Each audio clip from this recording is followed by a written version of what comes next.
Dios les bendiga. Bien, hemos estado escuchando lo que Dios tiene para cada uno de nosotros en lo que tiene que ver con nuestra congregación. Al mismo tiempo hemos estado escuchando a nuestro hermano Clemente hablando de cómo ellos como familia han logrado caminar en fe, buscando cumplir la obra de Dios. En este día nosotros sacamos un tiempo dentro de lo que es el culto al Señor para hablar sobre misiones y para hablar sobre los misioneros. Pero el tema que quiero tratarles en esta mañana tiene que ver con la reforma. Así como nosotros cumplimos 83 años de que el Evangelio haya llegado a nuestra tierra cibaeña, así también pasó algo hace 503 años que marcó que hoy nosotros pudiésemos ser cristianos evangélicos. Y antes de comenzar, quisiera que, si puede, aunque yo lo voy a leer rápidamente, solamente lo voy a mencionar a Romanos capítulo 1, Romanos 1, versos 16 y 17, y dice: porque no me avergüenzo del Evangelio, porque es poder de Dios para salvación a todo aquel que cree, al judío primeramente y también al griego. Porque en el Evangelio la justicia de Dios se revela por fe y para fe, como está escrito: mas el justo por la fe vivirá. Señor, gracias por este tiempo que vamos a dedicar a escuchar tu palabra. Gracias por bendecirnos y porque podemos estar aquí hoy alabándote, glorificándote en medio de todo este proceso que vive el mundo. Muchas gracias te damos, Señor, en el nombre de Jesús. Amén. Cuando hablamos de la reforma, estamos hablando de un proceso de cambio que se da en cualquier institución o en cualquier persona, familia, lugar que haya estado pasando por un proceso ya continuo de estar haciendo algo de una manera igual. Y entonces se produce lo que es un proceso de reforma o de cambio. Hace alrededor de 83 años que el Evangelio llegó a tierras cibaeñas por parte de las asambleas de Dios. ¿Cómo hemos llegado a este número de años? Llegamos gracias a hombres de Dios, y cuando hablo del término hombre, estoy utilizando el término neutro para no referirme a hombres y mujeres, sino que cuando hablo de hombres estoy hablando de toda la humanidad en sentido general. Hombres de Dios que nunca se avergonzaron de las buenas noticias de salvación. ¿Por qué? Porque es poder de Dios para todo aquel que cree. Por hombres que tomaron su cruz cada día y siguieron a Jesús. Hombres como el monje agustino Martín Lutero, que el 31 de octubre de 1517, hace aproximadamente 503 años, se atrevió a luchar contra el sistema imperante en la época del siglo XVI y clavó en la puerta de la catedral de Wittenberg un escrito que contenía 95 consideraciones que debía de tomar en cuenta la Iglesia Católica Romana para salir del pecado en el cual se encontraba. Las causas que llevaron a este monje agustino a tomar esta decisión fue la práctica de la venta de indulgencias. Eso fue lo principal. ¿Y qué son las indulgencias? Bueno, una indulgencia es un perdón que se le da a alguien por algo, sea que estuviera preso o cosa que tuviera, se le da un perdón, una indulgencia. ¿Qué sucede? Estas indulgencias lo que buscaban era recaudar fondos. ¿Para qué? Para construir los templos y las iglesias católicas. En este caso, la famosa iglesia de San Pedro, o Catedral de San Pedro, que se encuentra en Italia, Roma. Esta gran catedral, para poderla construir, se necesitaba mucho dinero y no había en ese tiempo tanto circulante producto de la situación económica. Entonces, los papas, o el papa, se le ocurrió la idea de vender perdón, de vender un perdón. Pero ese perdón era vendido a aquellos para que ellos no fuesen perdonados, sino sus familias que ya habían muerto. Si usted tenía un familiar, un primo, un abuelo, un sobrino que murió, que estaba en el purgatorio, entonces usted pagaba una cantidad de dinero para que fuese perdonado y entonces saliera del purgatorio y llegara al cielo. A eso se le llama la venta de indulgencias. Y mientras más dinero usted daba, más rápido salía su muerto del purgatorio. Eso eran las famosas ventas de indulgencias. También la predicación de doctrinas heréticas, la crisis moral y que la institución se creyera infalible, con capacidad para juzgar a los demás y de ser proclamadora del juicio divino, tomando así acciones que solo el Dios Todopoderoso era o es capaz de hacer. Otras causas marcaron esta etapa de cambio y renovación, pues el movimiento no se dio solo por causas religiosas, sino también por causas económicas, políticas y sociales. Sin la reforma no hubiera nada de lo que hoy tenemos como parte de nuestra cultura evangélica. El fin de Lutero no era dividir la iglesia, su fin era provocar cambios significativos por medio de la reforma. El objetivo de él no era que la iglesia se dividiera, sino que la iglesia cambiara su caminar, la forma en que estaba caminando en este mundo. En el tiempo donde esto ocurre, es un tiempo donde todo giraba en torno a Dios. Pero cuando damos una mala comunicación o mal testimonio de lo que es estar con Dios, entonces la gente estaba hastiada, estaba esclavizada, estaba pasando por procesos difíciles y no quería saber, estaba llegando a tal punto que no quería saber nada de Dios y quería entonces decir, si esto es Dios, prefiero estar del otro lado, por todo lo que estaba ocurriendo. ¿Cómo llegó Lutero a entender que era necesario un cambio? ¿Cómo entendió Lutero que era obligatorio transformarse? Bueno, él palpó en carne propia las necesidades de su prójimo. Vio con tristeza cómo los falsos profetas se levantaban y enseñaban a muchos. Sintió el dolor de las personas que por haberse multiplicado la maldad, su amor se enfrió y empezaron a buscar lo suyo propio, alejándose de la verdad. La falta de fe y pasión fue tal que dejaron de predicar el evangelio del reino, enfocándose en las añadiduras y no en el soberano. Si todo lo que le estoy diciendo, o usted está escuchando hoy, se parece un poquito a lo que vivimos hoy en día, no es porque estoy atacando el día de hoy, estoy hablando del siglo XVI. Pero si se parece al siglo XXI, es porque nosotros tenemos que regresar y hacer una reforma en nosotros. El corazón de quienes debían de publicar libertad a los cautivos estaba cautivo.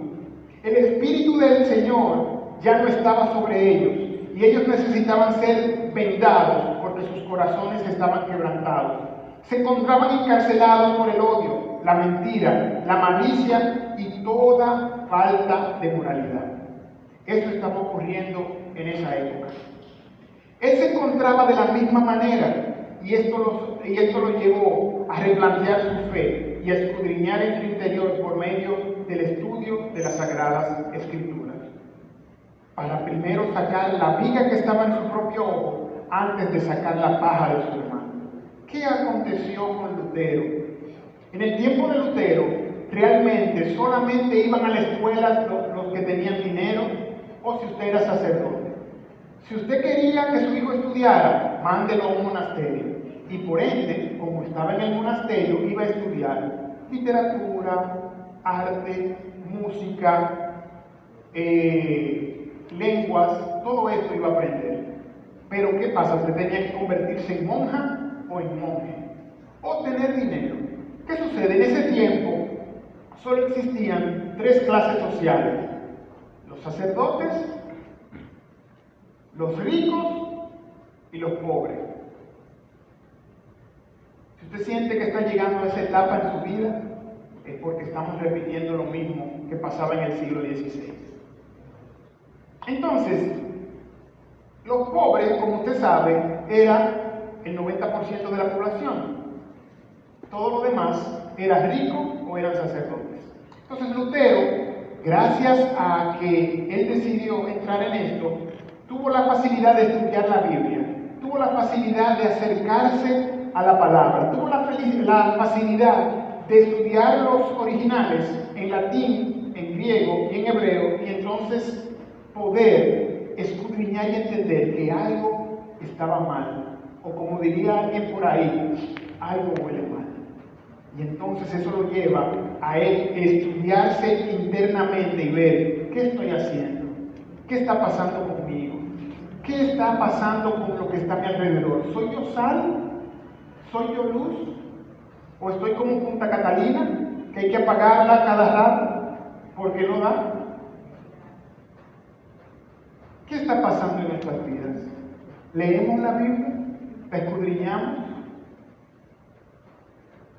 Es tan fuerte la lectura de la Biblia que crea en nosotros un proceso de nosotros saber que hemos pecado, que somos pecadores. Esto lo encaminó a un encuentro personal con Jesús. ¿Qué encaminó a un encuentro personal con Jesús a Martín Lutero? El estudio de la palabra. No leerla solamente, sino estudiarla, meditarla y ponerla en práctica. Esto lo encaminó a este proceso personal con Jesús, que lo llevó a reconocer que era un pecador, por cuanto todos pecaron y están destituidos de la gloria de Dios. Romanos 3:23. A confesar sus pecados. Si confesamos nuestros pecados, Él es fiel y justo para perdonar nuestros pecados y limpiarnos de toda maldad. Y a nacer de nuevo. Respondiendo Jesús y le dijo: de cierto te digo, que el que no naciere de nuevo no puede ver el reino de Dios. Juan 3:3. ¿Dónde encontró Martín Lutero ese proceso? En la Biblia. Tal vez usted me dirá: ay, que el mes pasado era el mes de la Biblia. No, lo celebramos. Así como celebramos los domingos un servicio al Señor, Dios nos ha permitido tener cada cierto tiempo celebrar algo. El mes pasado celebramos que Dios nos dio las Sagradas Escrituras en nuestro propio idioma. Pero en este tiempo celebramos dos cosas muy importantes. El cambio que debe de haber en nuestras vidas para que podamos ser un nuevo hombre o una nueva mujer. Y que Dios, por medio de que alguien aceptó el reto, vino a República Dominicana y trajo la palabra. Y por eso hoy esta congregación puede celebrar 83 años. Eso tenemos que tener en cuenta. ¿Por qué? Porque nosotros somos como Martín. Nosotros somos como Martín Lutero. Que tal vez nos enfoscamos y nos empregamos en nuestro trabajo diario, en nuestras situaciones económicas, en obtener algo para dejarle a mi familia, para hacer esto. Pero recuerde, todas esas son añadiduras que Dios dice que serán entregadas a nosotros cuando nosotros pongamos primero el reino de Dios y su justicia.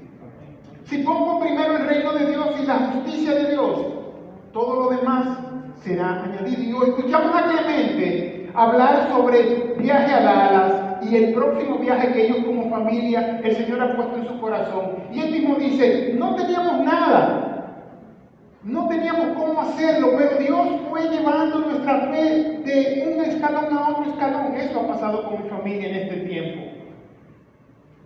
Dios nos ha llevado a experimentar y ver.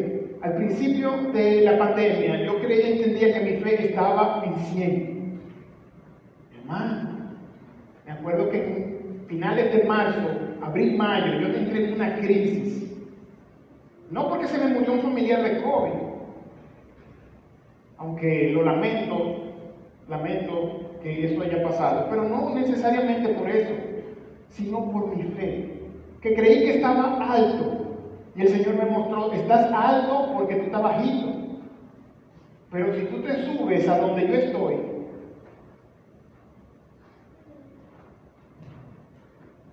el escalón que estás empezando. Y entré en ese proceso de crisis de fe, y entonces tuve que pensar interiormente: ¿qué estoy haciendo? ¿Realmente confío en Dios? ¿Realmente entiendo quién es Dios? ¿Realmente Dios es mi sanador? ¿Realmente Dios es mi proveedor? ¿Realmente Dios es mi estandarte? ¿Puedo tenerlo como mi bandera? ¿Puedo decirle a cualquiera que Dios es Dios todopoderoso? Y que Dios, yo soy su hijo, y que Él es mi padre, como diría una canción. ¿Podría ser así? Y realmente me sentí como Job. Me sentí como Job. No enfermo necesariamente, pero sí internamente me sentí mal, porque creí estar en una posición alta. Y Dios entonces me empezó a ministrar y me decía, mira cómo están los iraníes, mira cómo están los de Siria, mira cómo están los de Egipto, mira cómo están los de Pakistán, los de Afganistán, los de China. Tú tienes agua, tú tienes luz. Cuando en mi casa no había nada, llegaba una funda de comida. ¿De dónde? Yo sé de dónde, pero no lo puedo mencionar. Pero llegaba. Y yo sé que a muchos de ustedes eso ha pasado. Entonces, hermanos, ¿de qué nos quejamos? Cuando se habla del Evangelio, cuando se habla de que debo de dejar a mi padre, a mi madre, a mi hogar, cuando se habla que debo de dejar las cosas materiales, debo de moverme, debe de haber una renovación, debe de haber un cambio en mi vida para que yo pueda ver la gloria de Dios. Y dice la Biblia algo muy interesante e importante, que solo los valientes arrebatan el reino de los cielos. Y si no somos valientes, no llegaremos. La reforma causó una renovación que trajo como consecuencia lo siguiente: en el mundo entero, este proceso en el mundo conocido hasta ese entonces, la reforma trajo erradicación del analfabetismo. Nada más los sacerdotes y los ricos podían estudiar, los pobres seguían siendo más pobres. Y mientras más analfabeto eres, más cosas te pueden decir y te pueden engañar y todas las cosas que pueden suceder. Y ese no es el plan de Dios para nuestras vidas. Y entonces eso produjo no solamente un cambio espiritual en Martín Lutero, sino que también trajo a la sociedad una erradicación de males, entre ellos el analfabetismo. Se trajo también un servicio humanitario, el ser humanitario con los demás. Trajo libertad a los cautivos. Trajo un sostenimiento de la fe y de nuestra fe. La valoración de las culturas y las razas, el valorar que nosotros realmente somos extranjeros en esta tierra y que aunque hablamos español, hay muchas otras cosas, que bailamos merengue, bailamos bachata. Hay gente que dirá, hermano, ¿usted baila? Sí, yo bailo. Porque eso no es pecado. Bailo con mi esposa, claro. No voy a discoteca, en la casa, pero aquí en la iglesia yo bailo. Disfruto. ¿Por qué? Porque yo no fui llamado a ser una estatua. Para eso estaba la esposa de Lot, para ser estatua de sal, pero yo no. Y escuchamos al pastor hace un tiempo hablando sobre la adoración en espíritu y en verdad. Cuando estamos alegres, gozosos, se ve en mi actitud. En mi actitud se ve. Aunque tengamos esas mascarillas, en mí se ve la actitud de adorar, de agradecer al Señor. Y eso tenemos que tenerlo en cuenta. Justicia social. ¿Cuánta falta hace que haya realmente una justicia social? Una mayordomía de la creación. A veces creemos que todo es espíritu, y tiro la basura en el patio, tiro el agua contaminada en la cloaca y me olvido del mundo. Eso también Dios nos llamó. Yo no tengo que esperar que alguien haya pasado por un proceso y entonces hable de que debemos de cuidar el ambiente y nuestro planeta. Nosotros somos llamados a eso. Si no, lea Génesis. Lea Génesis y verá que es así. También trajo una dignificación del ser humano. Esa es la verdadera inclusión. Dios es la persona más inclusiva que hay. ¿Por qué? Porque Él incluyó dentro de su proceso de buenas nuevas y de su reino a las mujeres, a las viudas, a los niños, a los leprosos, a las rameras, a los adictos, a los publicanos. ¿Por qué? Porque de tal manera amó Dios al mundo que ha dado a su Hijo unigénito para que todo aquel que en Él cree no se pierda, tierra, mas tenga vida eterna. ¿Por qué? Porque no envió Dios a su Hijo al mundo para condenar al mundo, sino para que el mundo sea salvo por él. Nosotros debemos de entender eso. Cuando se hable de inclusión, de eso es que se está hablando. No de la inclusión de que debemos de respetar el cambio de género. No es a esa inclusión. La primera inclusión está aquí. Y es una inclusión de nosotros pensar en aquellos que tienen necesidad. Aquellos que necesitan un cambio especial. Y esos que les mencioné, si leemos realmente nuestra Biblia, nos vamos a dar cuenta que estaban incluidos en el reino de Dios. Porque mira, ahora comen con publicanos y pecadores. Tuvo que decirle, los enfermos son los que necesitan médico. Si usted está sano, usted se quiere. Entonces tenemos que pensar en eso. Al mismo tiempo que todo esto se vio dando, todos estos cambios, entonces hubo una persecución. Hoy nosotros tenemos libertad, pero llegará el día en que seremos perseguidos. Nadie pensó que íbamos a tener una pandemia y que íbamos a tener que quedarnos en casa. Piense, si soy perseguido por mi fe, ¿tendré yo la capacidad realmente de no ser un Judas? ¿O de no ser un Pedro? Si usted no lo ha pensado, yo en estos días me he tenido que sentar a pensar eso. Porque si en algún momento, en el tiempo en que Dios nos ha llamado a mi familia y a mí para hacer la misión transcultural, me encuentro con eso, ¿qué hago? A diferencia de los misioneros norteamericanos, que tienen un equipo élite que los puede sacar del país, nosotros tenemos equipo élite. Tenemos los SWAT, tenemos escuadrones especiales, tenemos los escorpiones, los cimarrones, los cazadores. Tenemos todo ese equipo élite. Pero esa gente no va a coger un vuelo para ir a sacar a Elías Fernández de Australia o de Papúa Nueva Guinea. Ahí te tocó. Tendré yo la capacidad de que si van a matar a mi esposa y a mi hijo y me dicen niega, nada más tú tienes que negar a Jesús.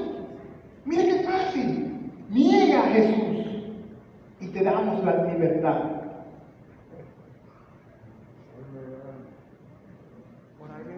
Es fácil. Algunos dirán, no, es fácil, hermano, porque nada más tiene que decir, ya, mi fe es basura.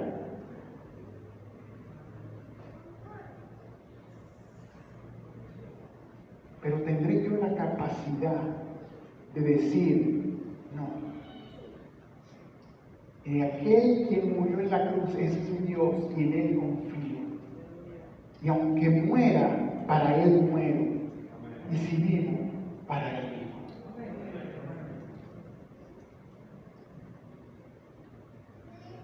¿Quién nos separará del amor de Cristo? Tribulación, angustia, persecución, hambre, desnudez, peligro, espada.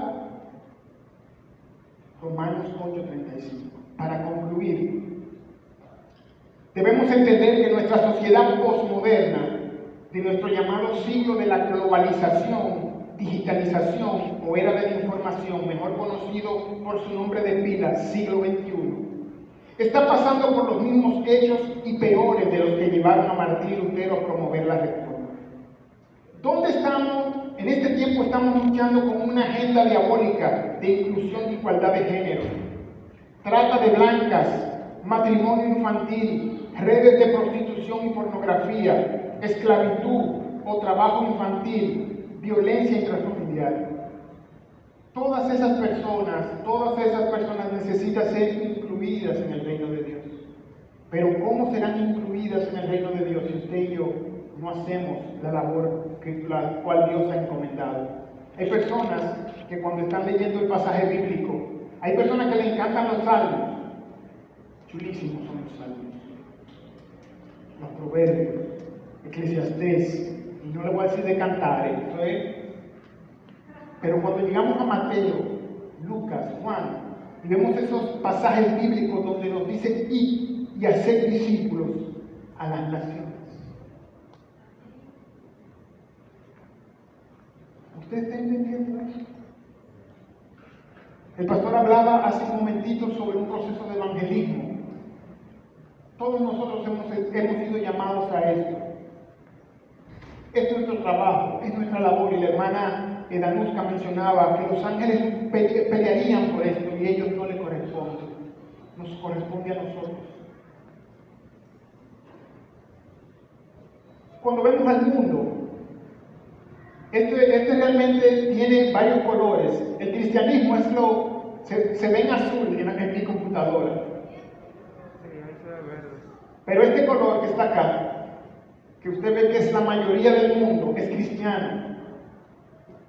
Ahorita creo que fue la Danuska que mencionó, la mies es mucha, más los obreros pocos. Y yo pensaba en ese pasaje, la mies es mucha, más los obreros pocos. Pedir al Señor de la mies que envíe obreros. ¿Cuántos cristianos evangélicos usted cree que hay aproximadamente en República Dominicana? Somos 10 millones de habitantes aproximadamente. ¿Usted sabe que hay casi más de 2 millones de cristianos en República Dominicana? De cristianos protestantes evangélicos, 2 millones. Esos 2 millones, el Señor le saca como un 1 o un 3% para ir a otra nación. ¿Y los demás qué están haciendo? ¿O qué estamos haciendo? Porque yo ahora todavía estoy aquí.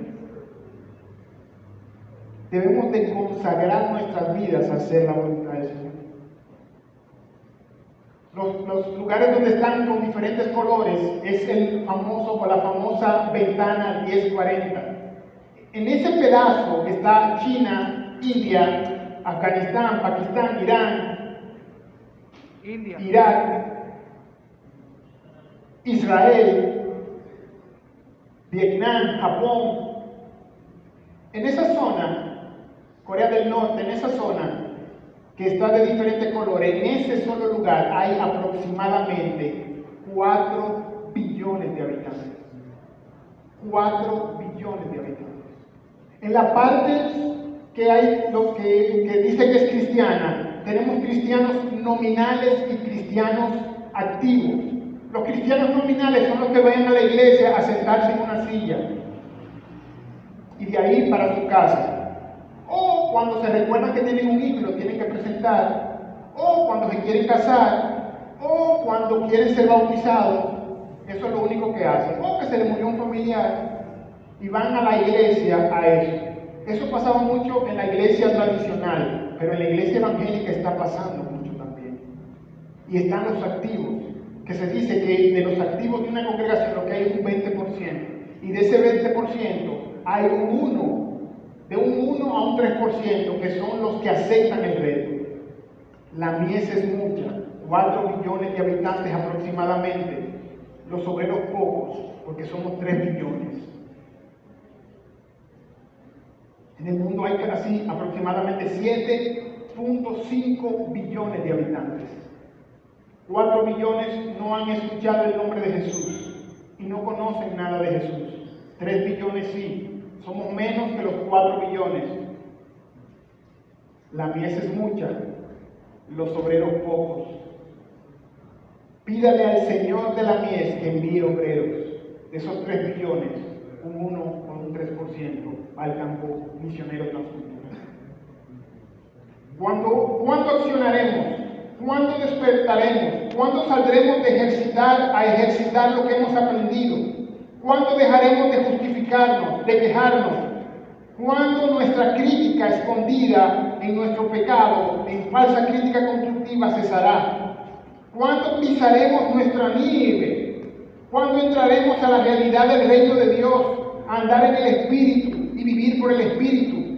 ¿Cuándo dejaremos de ser mediocres y disfrutaremos de adorar al Padre en espíritu y en verdad, fomentando una cultura de reino? Pues a la verdad, los días son malos, pero el que permanezca hasta el fin, ese será salvo. Pues a la verdad, el Rey ya viene y Él no retarda su venida. Señor, gracias.